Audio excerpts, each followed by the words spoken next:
रामकृष्ण हरी मित्रांनो, तर आजच्या दिवसाची सुरुवात झाली 3 वाजता आणि आम्ही निघालो पुण्याच्या दिशेने. तेवढ्यात आम्हाला माऊलींचा सजवलेला रथ दिसला. त्यानंतर आम्ही सरळ चालायला सुरुवात केली. तेवढ्यात रस्त्यावर एक सुंदर रांगोळी काढलेली दिसली.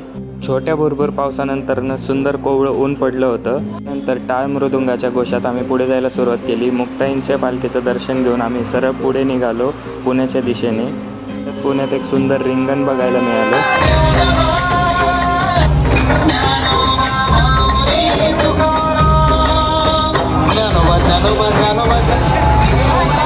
मध्ये जेवणासाठी आम्ही पसायदान बंगला इथे थांबलो. नंतर आम्ही पुन्हा चालण्यास सुरुवात केली. परत पाऊस येण्यास सुरुवात झाल्यामुळे आम्ही थोडा काळ थांबलो. त्यानंतर पुण्याच्या दिशेने परत चालायला सुरुवात केली. त्याच वेळात आम्ही पुण्यातील जुन्या पुलावरती पोहोचलो.